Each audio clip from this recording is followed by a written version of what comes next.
this computer.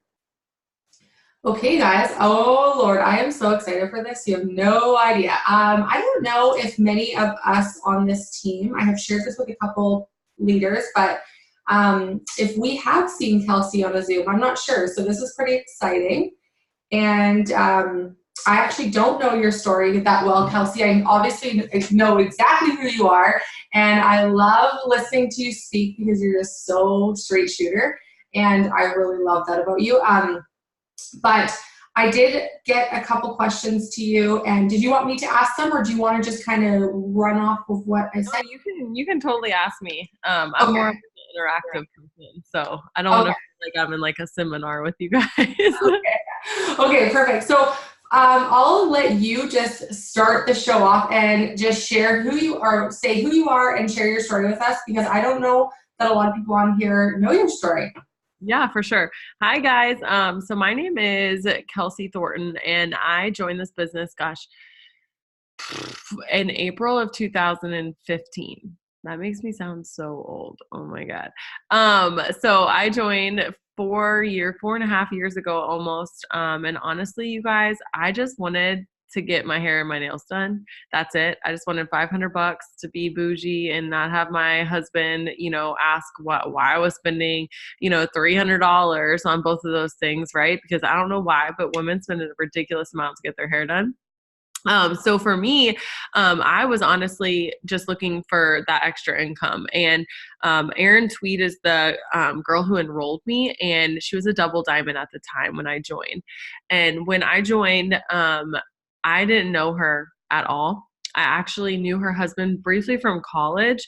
And so that's how I saw all of her stuff. And so I remember like seeing her, I don't know if she was charted or she was earning or she earned a bonus. And I saw she earned a bonus. And I remember just telling my husband, like, we were driving to this really nice area. And I remember just being like, who lives in these houses? Like, I'm so confused. Like, have you ever driven through like a really nice area and you see all these like 500 to $1 million houses, and you're like, what secret do they know that I don't freaking know? Because like, that's a lot of rich people. Okay. And like, you're just wondering, like, what do all these people do? Do they invent something? Like, that's literally where my mind was just started turning. And so, and I wasn't mad about it. I was just curious, like genuinely like wanted to knock on their door and ask, like, how did you make all this money to have a house like this? And so I remember just talking to him. He was like half joking, was like, I just feel like everybody has a side hustle. And I was like, oh, well, maybe you're right. Like, maybe people do have like side hustles. And then like, it was like God put this article in front of me the next day, and it said the average millionaire has 7 sources of income. And I was like, okay, God, I'm going to get a side hustle. And the first person that came to my mind was Erin. And so I messaged Kyle and I just said, hey, not trying to be rude, but how much money does your wife make doing this? Like, solely, you guys, I was like so rude. I don't even know why I asked that question, because you know how we all get when people ask us that question. Like, I was probably that type of I was probably that person for her. And she was like, what the heck do I say to this? So Kyle was like, she makes between $8,000 to $10,000 a month. And I was like, this is a lie. You are lying to me. Okay. You are lying to me. And I remember telling my husband, like, even though if she doesn't make that, let's say she just makes half of that.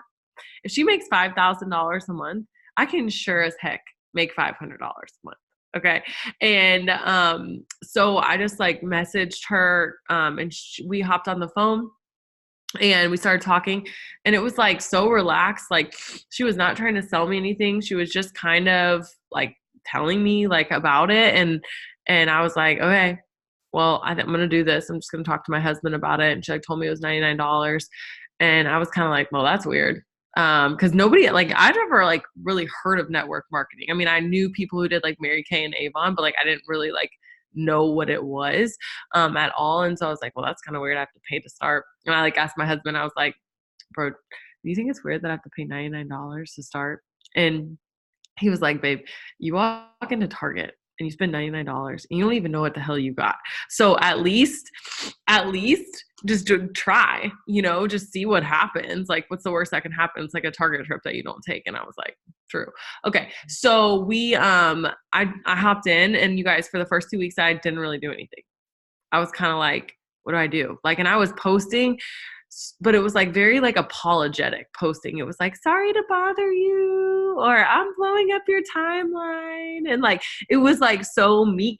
And, sorry, I keep rubbing my nose. I have a cold if you can't tell by my voice. But, so I remember just feeling like, what the heck did I do? Like all my friends were judging me. I had probably 3 or 4 people message me and ask me if I got spammed. And so at that point I was kind of like, and then Erin messaged me and said, and this is the only time she placed people on my chart, she gave me 2 customers, and it was like BOGO wraps. And, she was like, I gave you 2 customers. And I was like, what? And then I'm red, you guys, if you can't tell. And I was literally like, this chick is giving me like a pity party.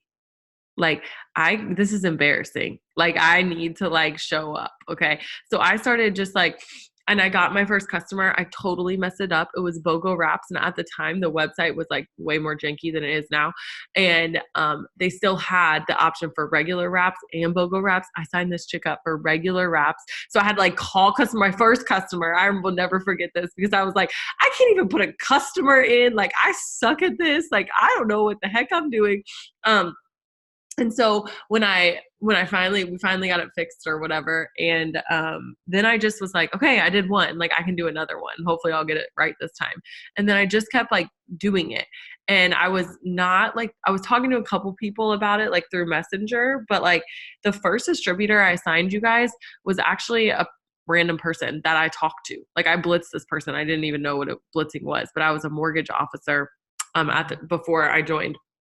And I worked at a local bank, and I was kind of like, whoa, like I was just talking to this person, and she was talking like, and obviously you have to fill out like how much income you make and stuff. And she was telling me like how she was struggling with money. And I was like, well, I just joined this business. And I was like talking to her out of my work about the business, like not really even thinking like how bad that was, but I was just talking to her about it. And I was like, message me. So she signed up, and I was like, people actually need this business. Like, I don't know what I'm so scared of. And so I just kept signing people. And, so there was $1,000 Ruby bonus, and Erin, I mean, we just talked. And so for me, like when I'm talking to people about newbies, like, and what I do with my newbies, it's like, I'm not a mass enroller. I mean, I've definitely had months where I've signed like 30 people, but it's normally with promotions and stuff. But normally I'm like a 2 steps to success person. Okay. And so I don't sign like hundreds of people, but I am like very involved with the people that I do sign. Like I'm on the phone with them every single day probably. And it might be 2-minute phone conversations, because that's how it was with Erin. And it was just like, I just needed her confidence. I needed to borrow that every single time I talk to her. And I needed to borrow like her energy, because we all know how it can be, when you're at work or you're having just a off day. And when you talk to somebody who has that energy, who has that confidence, I was just like kind of instilled in me every single time I talked to her. So she's like, yeah, you're going to go Ruby. She was like, you only need 2 more. You only need 1 more. You only need whatever. And I was like, okay. And she just like kept asking, talking like it was no big deal. So I just kept doing it. And then I went Ruby, and I remember her calling me. And at the time there was 5 people like on the Ruby chart. And after I went Ruby, I remember her calling me and being like, pull out your diamond chart. And I was like, what? Like, bro, I just went Ruby. Like, there's another step before diamond, isn't there? And she's like, girl, there's a $10,000 bonus for Ruby if you hit it. I mean, for diamond, if you hit it. And I was like, what? Okay. Let's try. I mean, what the heck's going to happen if I try? Like nothing. Michael Jordan says you miss 100% of the shots you don't take. Right. So I was kind of like, whatever. I'm going to go for it. My volume, you guys, in 1 month went from 4,000 to 17,000. 4,000 to 17,000. And I was like, whoa, what just happened? But I didn't know really what I was doing. My team didn't know what we were doing. And it was all like organically, not like organically, like obviously promotions don't just happen, but like I think we went on like the 26th, and it was just like, we were just talking to each other every single day, and the energy was there. And of course there were people that weren't working. There always is. But I will tell you, there's one person, well, 2 people, obviously my husband, but like there was one person left on that chart, and it's the presidential to my ambassador chart. And that's it. And she was I don't even think she was an executive on my diamond chart. I think she was a 400 box. because I didn't personally enroll her. And 4 people above her quit. And so like, it just goes to show you, like, you never know like where on your chart it's going to happen. But it also taught me like how much the belief in the contact and the interaction and feeling like you're a part of a community matters, even when people aren't yellow. Okay. Like, I'm not yellow, but like, I needed somebody to believe in me. I needed somebody to tell me to pull out my diamond chart. I needed somebody to give me direction and tell me just that I could freaking do it. Right. And I still, like, I called Erin when I was going to Ambassador. I was like, I just need you to tell me that I can do this. Like, because it is like, it felt so far away at one point. And she was like, okay, you can do this. I was like, okay. Like, just like her, I mean, and it's so dumb. It sounds so dumb. And you're like, well, why do you need somebody else to do it? Like, tell you that. But sometimes we just do. We just need somebody else to tell us that. So, I went diamond, and then the next year, and then my husband went diamond in like September. And then the next year we went double diamond together. And then the next year, we went triple. Okay. And triple was a roadblock for me. And after going triple, I had a roadblock. And I think, you hear all the time about like people being like, well, don't get caught up in like the pride and don't get caught up in this. And I was like, I'll never get caught up in that. Like, I'm always going to be hungry. But like my first triple check, you guys, was $17,000 as a triple. And I was like, whoa, this is a lot of money. And, I didn't know that I was going to make that. Plus my husband was a triple. We both promoted to triple. So his check was like 8,000 or 9,000. And I was like, oh my gosh, like what's happening? Like obviously my check was like a huge jump. My team, we were doing amazing. And I felt like at that point it was, okay, we just promote every year. Right. Cause at that point I had promoted a diamond and like a year before, and then double a year after, and then triple a year after. And you guys, when Prez, when that rolled around, like the momentum rolled around after a conference and I didn't hit Prez, it was like the biggest wake up call. Cause I didn't hit Prez till September. I didn't hit Prez, like right after conference. I seriously, like, and it wasn't like I lost rank or anything, but I wasn't leading like I was in the beginning. Like I wasn't pushing like I was in the beginning. It was kind of like, oh, if it's going to happen, it's going to happen. Like I wasn't intentional about making it happen.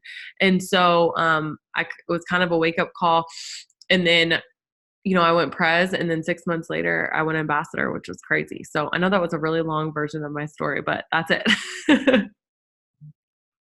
No, that's amazing. You have a great story. Holy moly. You must have died opening that triple check. Yeah. I mean, I also died at opening my ambassador check. Like, I feel like every month I'm just like, it's so crazy that like we get to do what we do and make like crazy amounts of money and even just have the opportunity.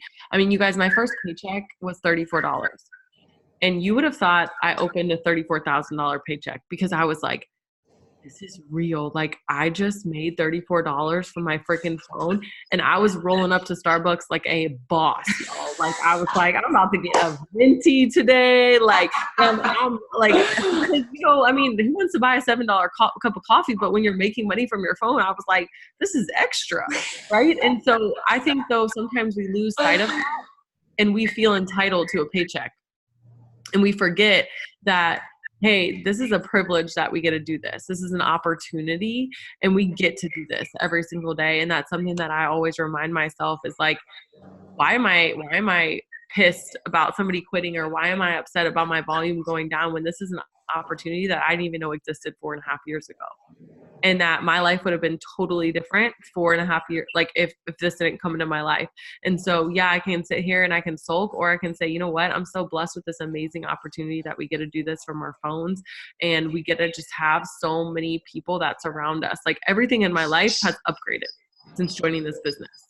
And so, yeah, there's seasons in the business that can be frustrating, and there's seasons that, you feel like what's happening and you can panic and you can work in fear, but it's just a choice that you wake up every day on what perspective are you looking at it from. One of my favorite like things to remember is there's all these people that are working on like all these construction workers, and the first person they asked is like, what are you doing? And he was like, I'm laying brick.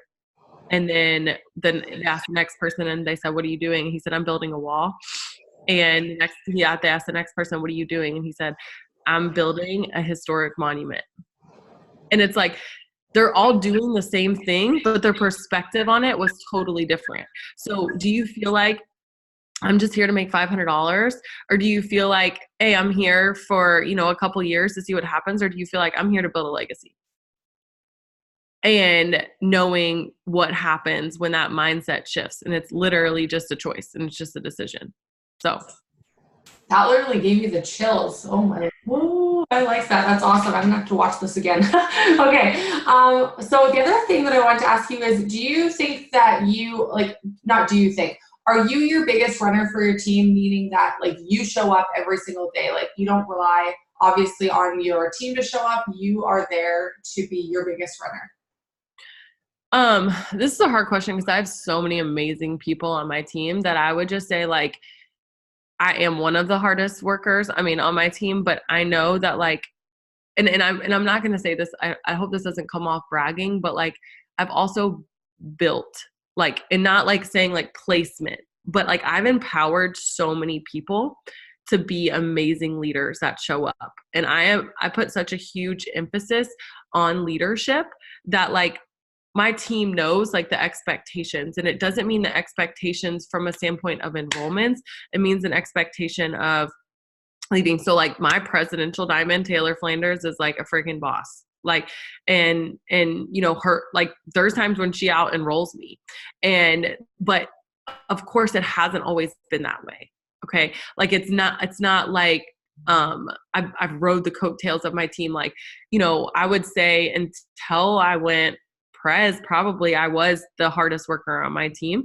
Now, of course, there's always people that maybe out enroll you, but lack in other areas, right? And so you have to be confident. And this is something that, I don't really talk about a lot, but like you have to be confident in what you bring to the table.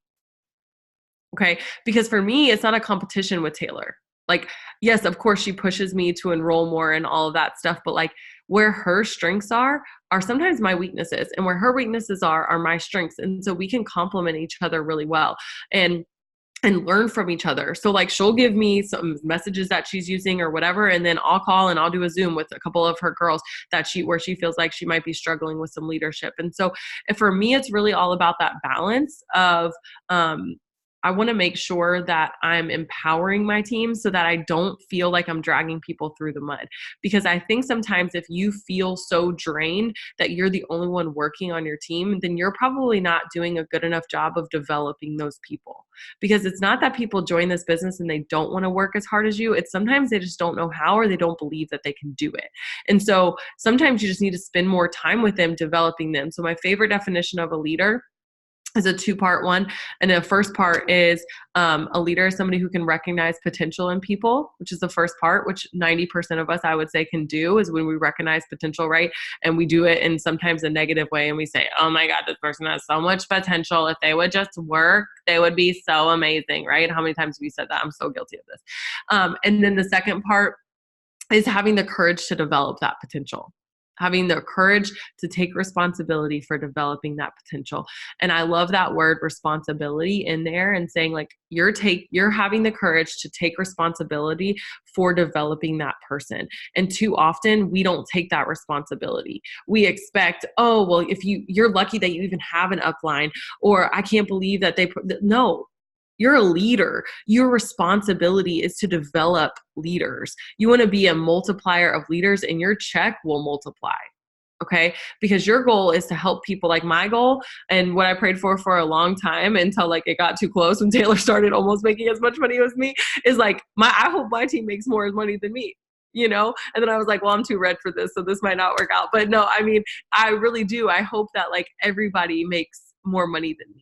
Like that would be so amazing. And that means that I've helped so many people. And so what I realized is, after going ambassador, that like goal setting isn't really the thing for me anymore, because it's a constant progress thing. And what goal setting, if you haven't read this book, Atomic Habits, and I will, like, if you guys need self-development recommendations, I'm here for it. I have 5 million. Like, if you could see this piles of books that I have, it's so ridiculous. And my Audible library is so ridiculous. But every time somebody recommends me a book, I buy it, and then like I have like literally probably 30 books like that I need to read. But I'm excited about reading all of them. So in this book, he talks about how goal setting can sometimes be a negative thing, because what happens, and maybe I'm just should read it to you because he does a way better job explaining it. But he says there's 4 problems with it. Number 1 is that winners and losers have the same goals. I was like, dang, so true. Like, if you're running a race, right? Like, the winner and the loser has the same goal.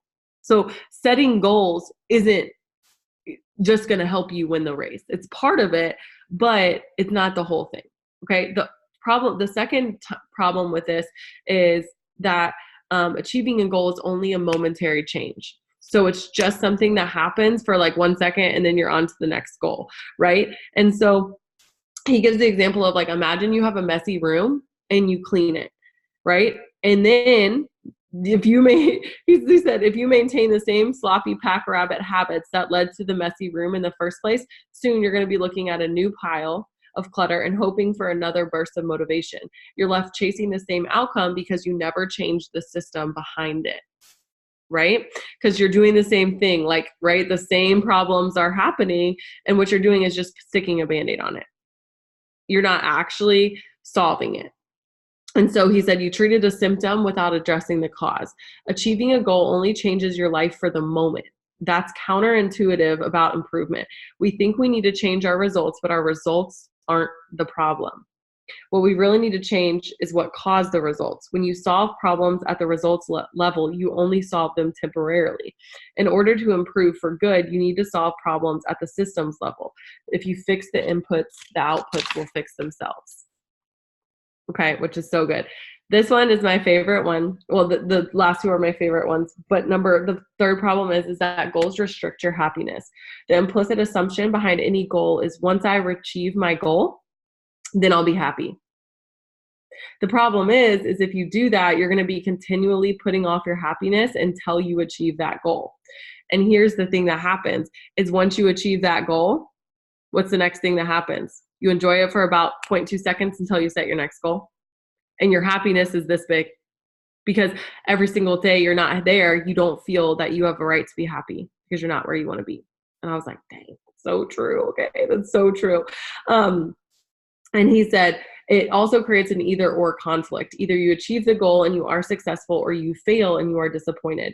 You mentally box yourself into a narrow version of happiness. This is misguided because it's unlikely that your actual path through life will match the exact journey that you had in mind when you set out. It makes no sense to restrict your satisfaction to one scenario when there are many paths to success. And then the last part he said in this section is, when you fall in love with the process rather than the product or the outcome, you don't have to wait to give yourself permission to be happy. You can be satisfied anytime your system is running. And I was like, dang, y'all, like, that is like literally blew my mind. I had to like go live on my team page and I like went ham about this because I was just like so hyped about it. Because here's the thing is that if you think about that, anytime you get to send out messages and you get to have amazing conversations with people, or you get off an amazing coaching call, or you just have like, you signed an LC, and what happens is automatically, and put a 1 in the comments if you feel this, what happens is automatically you sign the LC and then you're like, dang, okay, I still need 555 million in volume. Holy crap. Like, have you ever felt that? Like, you don't even enjoy the LC that you signed. You're just like, oh God, I have 5 million other things that I have to do. This is not good enough. This is not good enough. And we're not enjoying the process. And so then what happens is we end up resenting our business. And we end up having negative feeling towards the business, and we don't want to do it anymore. Because we're like, because who wants to do something that's causing them negative feelings? Nobody. I don't want to do it if it's always making me frustrated or feeling like I'm not enough or feeling like, I'm not where I want to be. I don't want to do it. But when we can start to embrace that holy crap, we can be happy anytime our system is up and running, no matter what the results are, but we know where we're headed and we know what's coming and we know all of that, and we can enjoy having those conversations, whether or not that person signs. You might have just met an amazing person. You might have had an amazing conversation. You might have connected with somebody who could be a lifelong friend. And so when we start to focus on the process, then everything can change in your mindset. And then this one really hit me because this is what happened to me after I went ambassador. But goals are at odds with long-term progress. Finally, a goal-oriented mindset can create a yo-yo effect. Many runners work hard for months, but as soon as they cross the finish line, they stop training. The race is no longer there to motivate them. When all of your hard work is focused on a particular goal, then what is left to push you forward after you achieve it? So if you've ever promoted and then went like this, and then promoted and went like this, and promoted and went like this, it's probably because of this. And so it says, this is why many people find themselves reverting to their old habits after accomplishing a goal. The purpose of setting goals is to win the game, but the purpose of building systems is to continue playing the game. True long-term accomplishment in thinking is not about goals. It's not about any single accomplishment. It is about the cycle of endless refinement and continuous improvement. Ultimately, it is your commitment to the process that will determine your progress. And I was just so mind blown when that happened. It's because one of the quotes, I don't know, I think it's on the back of the book or something, but it says, you don't rise to the level of your goals. You rise to the level of your systems. You fall to the level of your systems. You're not going to rise up just because of the goal. You're going to rise up because of the habits that create the outcome that will give you the goal. Right? And this is one thing that I've learned too, is I don't want to just be a person who's like, okay, I'm going to read a book this month. I want to become a reader.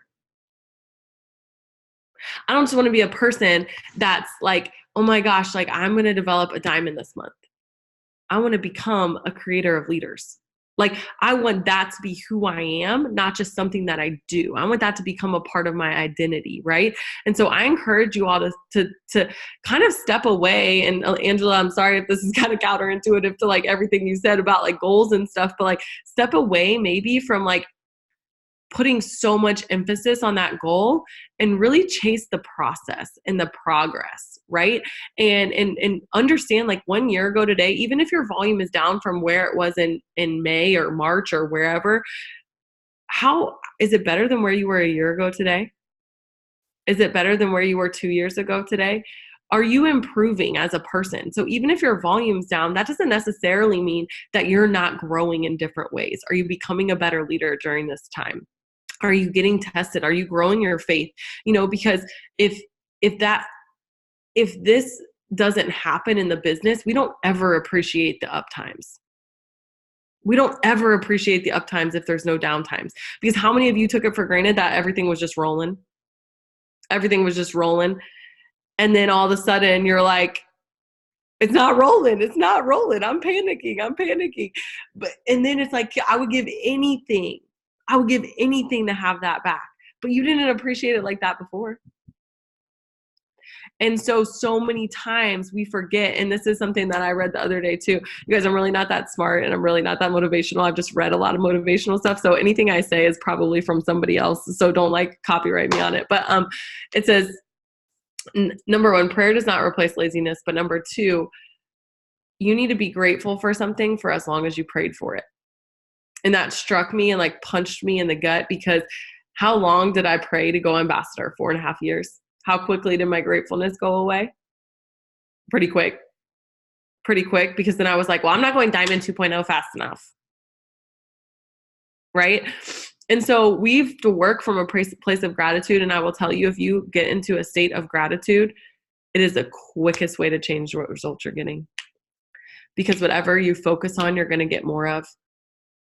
And so if you're focusing on the fact that you have 50 people that aren't working and not the 5 people that are, you're going to get more people who aren't working. That's just how it happens. Because and I always say this in so many Zooms, so sorry if this is repeating myself, but like every time I think about this, it's like I think of the freaking Usher song. They're like, you remind me of a girl that I once knew. And so every single time we sign somebody, we're like, you remind me of this freaking girl, and I know you're just not going to work. And you're just putting that out there. And you're putting that on somebody when they could be your next runner. And so we're so scared because of maybe fear of disappointment or whatever, but we're so scared to say like, yes, this person's going to be amazing. My husband used to make fun of me all the time because I would be like, I just signed this awesome chick, right? And then he'd be like, what happened to that chick? It was so awesome. But I told him, I'm like, listen, bro, I would rather have that excitement about every single person I sign than to be negative about every single person I sign. Because I would rather view everybody as the next millionaire in my business than to view everybody as the next stud. And people will rise to the level of your expectation. Whether you tell them or not, they know your energy. They know your energy, and they will feel it. And you know what I started to do just for like my own mindset is every single new person I sign, I put a diamond emoji before their name when I save them in my phone, just because I want to view everybody as the next diamond on my team. And so that is something that like I encourage you all to do, is stop limiting other people based on what your perception of what they can accomplish is, and start recognizing that potential. Wow. I don't even know what the question was, Angela, so hopefully I answered it. Well, honestly, I just been over here in awe, so I'm like taking it all in. That is the best thing. I haven't heard something so good in quite some time. But what is that book called? Atomic, what was it called? Atomic Habits. Habit. I'm gonna have to get that like tonight on Prime. I'm telling you, good. It's like blowing my mind. Like, and it's one of those books. Like, I have like a goal to try to read a book a week. And so, but this is one of those books where I'm like, I can't read it because there's so much meat in it that I won't be able to process it. You know what I mean? Like there's some books you can kind of go through really fast that are pretty easy, or audibles or whatever. But like, I'm like, I need to read, like, cause there's sometimes I'll open it and I'll read 1 or 2 pages and I'm like, I need to sit on that.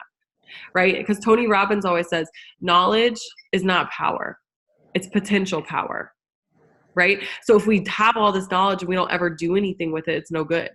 Like, and I would rather read one book that I actually implement into my business than, or, I mean, because how many times, put it too in the comments, how many times have you got off of Zoom and you felt like so freaking fired up and nothing changed in your business? Yeah. Nothing changed. Because you were like, yeah, I feel really good. I feel really good. But maybe you don't need to feel good. Maybe you need to feel like crap in order for you to change something. Maybe you just say, that person didn't motivate me. What am I going to do? Dang, maybe the only reason God is putting you through this season is because there's a lesson you haven't learned. And until you learn it, nothing's going to change. And so whenever I go through like trials or whatever, and in the Bible, it says, consider it joy when you experience trials. And you're like, what the heck? Like, that's the dumbest verse I've ever heard. But it's really not, because what happens is during the trials, it's for 2 reasons. Either one, God's trying to test us, or God's trying to show you his goodness. Okay. And for me, if you think about it, and I read this in another book, but if you think about it, when you're thinking about, okay, I can learn all this stuff. I can know all of this stuff, but do I really know it if I don't act on it? And I always say the most dangerous 3 words in this business are, I know that. I know that. You might know it, but are you doing it? Are you living it? Because if not, you've just heard about it. You can say, yeah, I know I need to do my 6 list. I know that. But do you do it? No, you've just heard about what happens with people who do their 6 list on a consistent basis, not 2 times a week. So you don't really know that. You've just heard about it. If you know it, then you would do it. Right? And so living it is totally different. So yeah, I don't know. Like, just don't mind me. I just ramble. Oh no, it's good. I'm just like in la la land over here. Okay. The other thing that I wanted to know, and I'm sure other people, I hear this a lot, and I only have 1 child. I know you have 2. So how did you find it? Like, how do you find time to schedule your work around your family? And do you have any tips for people who have kids or maybe even have other jobs, so that they can find time to get their 6 list done and, put some time into the business, because they do need it to work for them? Yeah, for sure. And I mean, you guys, I worked this business until I was making about $5,000 a month as a diamond. And so it was 9 months. And so I worked. Like, I know what it's like. I had a 5-month-old when I joined. By the time I quit, I was pregnant again with like a however many, what is that? Like a 12-month-old or however, whatever math that is. And I was literally like exhausted. And I have a husband and he works full time still. And so for me, what happens is, is that I I've recognized that I'm not good at multitasking. Okay. And so I just know that whatever I'm doing it 100%. Whether that means I'm doing the business, I'm doing it 100%. If I'm being a mom, I'm doing that 100%. And if I'm being a wife, I'm doing that 100%. And so I think we all think we're better multitaskers than we are, because how many times have you tried to have a conversation and sign an LC when your husband's trying to talk to you and he's like, bro, are you here? Like, are you actually listening? And he feels neglected. And we don't need to, like, they don't need that much time. Like my husband, like, it's not like I'm sitting here having in-depth conversations for 3.5 hours with my husband after my kids go to bed. No, he like, let's do a solid 45 minutes, 30 minutes, whatever we need to do. And then I'll work, or we'll set that time aside. But I'm a big like proponent of marriage. Like, I just think like sometimes we can get it all wrong, and it's literally like a mindset thing with marriage. And then I'll talk about kids. But so with my husband, I've created a couple boundaries, and I've gotten looser on the boundaries with myself because I trust myself more. But when I first started implementing these, I was very strict with them. So the first thing is number one, setting an end time at night. Because it was always important to me that my husband and I went to bed together, because our bedroom is our intimate space. And obviously, give yourself grace during like promotion months and all of that. But the biggest key is just communicating on that level with that. But is I set an end time, because so many times they're just looking at a scroll and they're like, are you ever going to be done? And so it also made me be more efficient, because I was like, okay, I have to be done. I'm going to be done at 11 o'clock tonight. And I knew I had to get all my stuff done by 11. And I wasn't just in la la land scrolling, because sometimes that happens. It still happens to me sometimes, where I'm just like, oh, I have time to get this done, and I'll just do that in a little bit, and I'll just do that in a little bit, and I'll do that in a little bit. And so nothing ever really gets done. But when I set that end time for myself, I work a lot more efficiently. So I'll tell my husband every single night when I'm going to be done, or I'll tell him when I have Zooms or whatever. And then another thing is when I go into my bedroom, my phone doesn't come. It goes into the bathroom. And this is a twofold reason. Number one, because this is an intimate space for me and my husband. And number two, because my alarm, I'm not naturally a morning person. I have taught myself to be a morning person. And so I actually physically have to get up to turn off my alarm, which is a huge reason I actually get up when my alarm goes off. So that has helped me a lot. And then I also just do like family time. And I tell my team, like, from 5 to 8, typically I just not on my phone, because I get my kids from school, or, whatever. And then I will pick them up, and that's my family time. And even if you guys work, set a couple hours to give to your kids, because that is like, those are that's precious time. And there is times, you guys, that when I'm promoting, like, I'm like, okay, like, you guys get a good 45 minutes. And then by the end of it, they're like, bye, mom. Like, they don't care. Like, I don't know. I just think that like we assume that we have to be like, for our kids, like, there all the time and act like we don't work. Like, I want my kids to know that I work hard. Like, my daughter will say to me, will you come check on me after you're done working? Like, she sees me work. I want her to see me work. Like, we have a nice house because I work hard, because my husband works hard, right? Like, and the same thing goes for him. And why do we think that our husbands can be gone all day working, and our kids know that our husbands are working, but they can't see us work? That doesn't make sense to me. So I always tell them, I'm like, listen, mommy has to work. And mommy's going to make a post in the car. You guys need to chill out in your car seats for 10 minutes or whatever. And setting those boundaries for yourself, because you're going to be so much better of a mom when you do that, in my opinion. And because I wasn't stressed out about what I didn't get done. I wasn't resentful because my kids didn't let me get anything done, because they're the reasons that I joined this business, right? And I don't want them to be like the reasons that I don't do anything with it. I don't want them to be like, oh, I want to spend time with my kids. Yeah, but you can have both. You can spend time with your kids. So even if it's a power hour with your family and then a power hour with your business, do that. Do that where your phone is not even there, and give them that attention. And then I promise you by the end of it, they're going to be like, bye. Like they're going to be good. And so for me, that's just kind of like the way that it's always been. And then something that's totally changed the game is me protecting my mornings.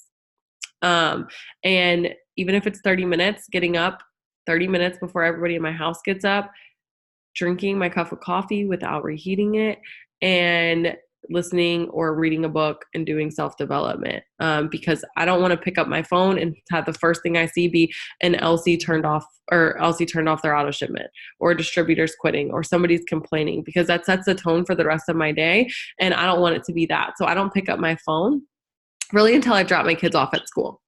There is not anything, nobody's going to die. Okay. Like that. I don't answer my phone right away. And a lot of time it's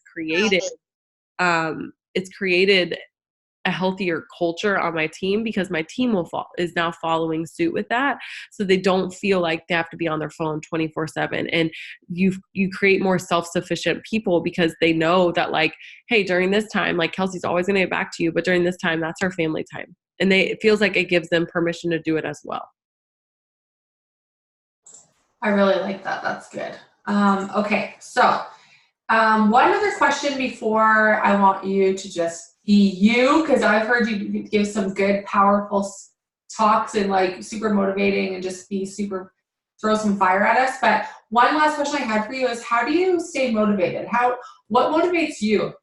Like, oh my gosh. You know how you said that, like when you go through, especially like I've been there before, where you hit a promotion and it's like you crash and burn. Like I allowed myself to crash and burn quite a few times. And then I find that I'm like in the dip and I'm like, hey, you need to get back. Like you have to get back on track. You have to continue to do the habits you were doing before. So when you were in those, or if people in your team are in those spots, what would you do and what do you suggest, I guess? So I just think the whole idea of motivation is garbage, if I'm being 100% honest with you, because nobody feels motivated all the time. And if they say they do, they're lying. like nobody feels motivated all the time. Like how many times do you feel motivated to go to the gym? 2 times a week. And it's typically after you've had a crappy weekend and you're like, I need to like detox and sweat this out or whatever. And sometimes it's never. But here's the thing is that it's like brushing your teeth. Like you just do it. Like, and that's how I kind of think of the business. And it's not that I'm perfect, but what I tell myself is, and this is something somebody told me probably like 2 years ago, is imagine that you have like 3 balls you're juggling. So it might be your mom, you're a wife, you're a business owner, maybe you work, maybe it's 4 balls. But every single day you're going to drop 1 ball. Just don't let it be the same ball 2 days in a row. And so how you get yourself, in my opinion, out of like just a time that feels like it's tough is you give yourself grace and you realize like, I've done this before. I can do it again and I can do it better, because even if you're starting over from experience. You're not starting over from nothing. And for me, understanding that like every single time I just like pick myself up and I'm like, why am I acting like this is such a big deal? Like I'm doing the same thing I did when I started 4 years ago. I'm signing customers. I'm signing distributors. Let's get back to basics. Let's fill our steps to success. And I start small, because we put so much pressure on ourselves. And especially with this host-to-post thing and all this, like to be mass enrollers. And if we're not mass enrollers, it's not good enough. But I think that we have to just realize that like, let's get back to basics. Let's fill our steps to success and let's celebrate that. So what we've started implementing on our team page is like a graphic for people who fill their steps to success. Like a shout out, like we would, somebody got their shopping spree, right? We're filling out they have a graphic for filling out their steps. And so we're implementing that because we want to get back to celebrating the small things, because I think it's like we talked about earlier, it's like if you set this big goal, it's like nothing can be celebrated until you hit it. And why do we limit ourselves to that? Why can't we limit to 1 DT, 1 LC, whatever we do? Because the next day we can do that again. And so For me, it's just about getting in those small wins of saying, I'm going to complete my 6 list today. I'm going to do what I said I could do, because oftentimes that dip, my husband called it like the ambassador hangover, but I feel like it happened because, and it can happen for multiple reasons, but number one, it feels like you're invincible after you hit a goal like that. But for me, it felt like I was just more lost. Like, okay, what now? And everything, the next step can feel very far away. And so what you need to do is just break it down. Just break it down into knowing like, okay, let's figure out what I was doing that was working and what I was doing that wasn't working. Okay. And let's start with the small things. Let's connect with the people on my team. And connection, you guys, is like the number one thing you need to be successful in this business. If you can connect with the people on your team, if you can relate to those people, people are always going to want to follow somebody who's always real rather than somebody who's always right. Nobody wants to follow somebody who's always right. They want to follow somebody who's always real. And so for me, that just means that I'm vulnerable during those times. And I know that those trials that I go through, although I'm not bringing them on myself, that I'm going to be able to connect with somebody through that trial way more than through my hitting ambassador. So you're going to remember more of the stories that I tell you about when I struggled than you are about the mountaintops that I hit. Right? Because, and I heard this analogy from somebody else and I literally was like crying when this person was talking about it, but we expect, like, we're going to go through peaks and valleys. Like, that's just life. That's just anything, right? But we expect when we hit this mountaintop, right? God's going to always give us another mountaintop. We see it, right? You hit Prez, you want to hit Ambassador. You hit Ruby, you see Diamond, right? You see it and you're on this mountaintop, right? But you see the next mountaintop, which is bigger. We expect God to build a bridge. Okay? We expect God to build a bridge. But that doesn't happen. Because how do we get strong enough to climb this mountain? We go through the valley, right? And so he's not going to just build a bridge for you to get to this. You're going to have to expect that you're going to have to learn new things in order to go to the next level, whether that's in your relationship, whether that's in your business, whether that's in your parenting, whatever. And failure is often the best teacher. How many times do we learn anything from success? I haven't. You know what I've learned from success is how I don't want to act when I see other people get success. That's what I've learned. Okay. And so often we focus so much on like, I want to get here. I want to get here. I want to get here. I want to get here. But we're not focusing on how much we're learning in the journey. And it's not that I want you guys to experience pain, but what I do want you guys to do is realize, like, and put in the comments, like, what is your limiting belief? Like, why do you feel like you are not where you want to be? What is limiting you right now? Is it you don't believe in yourself? You're frustrated with your team? What is it? Put it in the comments. What is stopping you? Why are you not where you want to be? If you want to be whatever you like, and it might not even be a rank. It could be, I'm not bold enough. I really want to become a better leader, whatever. So mindset, frustration. So what is it specifically about your mindset? Is it fear? Fear of what? Okay, is it that I'm not worthy enough? I'm not good enough. I can't, I've done it once. I'm a one-hit wonder. I can't do it again. I've never done anything like this, so I don't think so. Whatever it is, okay? And I want you to seriously think about this. And some of you this might be out of your comfort zone. It might be very tree hugger-ish to you, but bear with me. Okay. I want you to say, I have to believe that. I have to believe that about myself. I have to believe I'm not worthy enough. I have to believe that I'm not connecting with my team and I can't connect with my team. I have to believe that I can't focus. I have to believe that I'm not good enough. I have to believe that I'm not worthy. And I want you to believe that. Like, believe that right now. Believe that and say, I'm going to believe that for the next 5 years.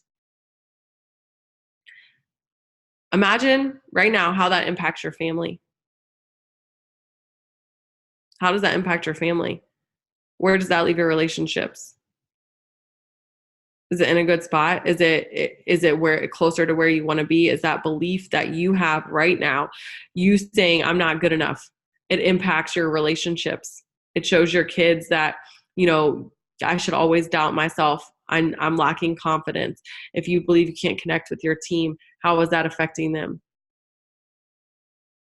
in the next 5 years? Are your finances where you want them to be? And how is that affecting your family? And you have to get to the point where you say, F that belief, because I'm not believing that anymore, because it is not helping me get to where I want to go. And it's just a belief. And we always think that everything that we think is true, and it's not. Just because a thought comes across your head. I was telling somebody, I'm like, I come up with the weirdest analogies, you guys, because that's how my mind works, is like metaphors and analogies. But literally, it's like we think that every thought that we have is true, and we give it so much space in our heads for some reason. And so just imagine your thoughts, like your mind is like a highway, right? And there's all these cars zooming, and every single car we're pulling off, and we're looking at it, right? And we're analyzing it and all this stuff. Well, what happens if you just let that thought pass by? Just let that car pass by. Because the thought of I'm not good enough, newsflash, it pops in everybody's head. It pops in everybody's head, okay? It happens all the time to me. But I literally visualize that thought like a car. And I'm just like, okay, I'm just letting that go. Because is that true? No. Because it's not about if I'm good enough. God already said I was good enough. Jesus already died on the cross for me. So if he told me, yes, you are worthy, you are good enough, you deserve this, if he put this desire on my heart and it's good, it's from him. And he is not a God that's going to dangle a carrot in front of our face just to let us know that we can't have it. He put the desire on your heart to succeed in this business at whatever level. He is telling you you can have it. That is from him. But if he already told us we were worthy, we are second guessing his work, number one. And why are we searching for a no? If he said yes, why are we looking for a no? I don't know. I have no idea why we do that. But I'm going to tell you is that part of this is understanding that it doesn't matter if you think you're worthy. It doesn't matter if you are worthy. What it matters is that you show up every single day. God is not looking for somebody who's worthy. You've heard the quote before. God does not call the qualified. There is no prerequisite to being successful in this business or being successful in his eyes.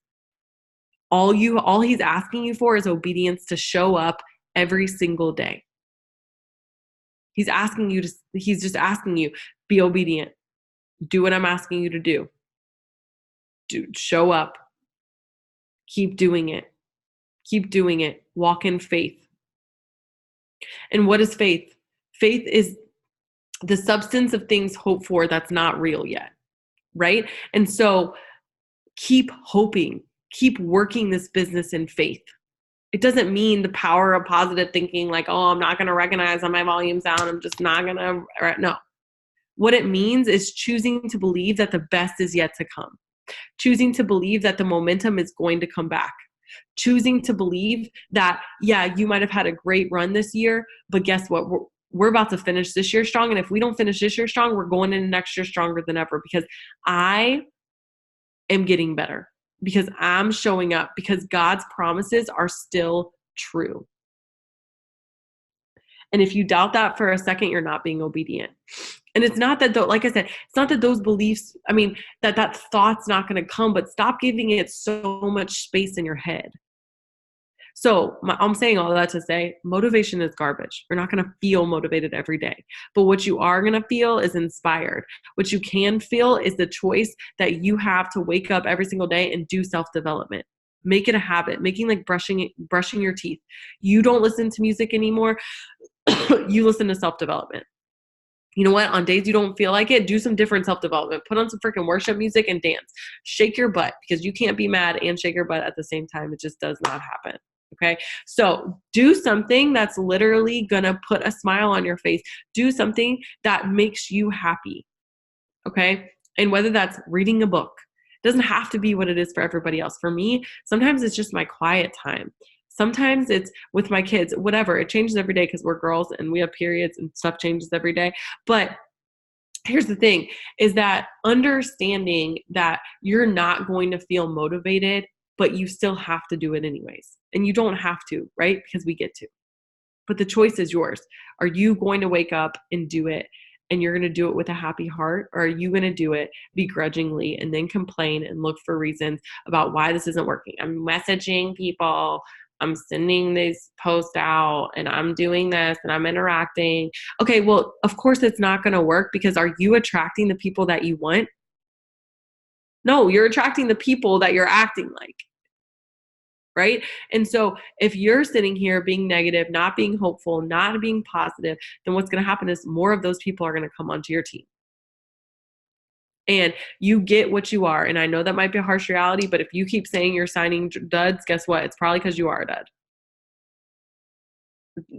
And I don't say that in a mean way. I'm just saying that just to be honest. Because yeah, of course, we always have people that like aren't going to be not every single person is going to be a runner, but you have to be aware that maybe it's a reflection of something that I'm doing. Maybe it's something that I need to fix within myself. So that was perfect. Okay, so I was gonna. Oh wait, it's gonna mute someone. I was gonna ask you to like just say something that would get us fired up, but I don't know about everyone else, but I am good to go. Like my cup is full. I feel like flames are coming off my back right now. I'm so excited. So thank you so much, Kelsey. Seriously, like I could not have asked for like this was everything I was hoping it was going to be. I was very excited to hear you talk. So I really appreciate your time, and I know that you're super busy. So thank you so much, honestly. Yes, you're so welcome. Thanks for asking me on.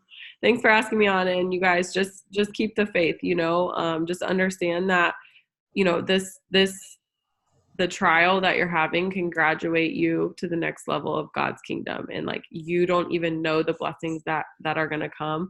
But in order to graduate, you have to pass the test.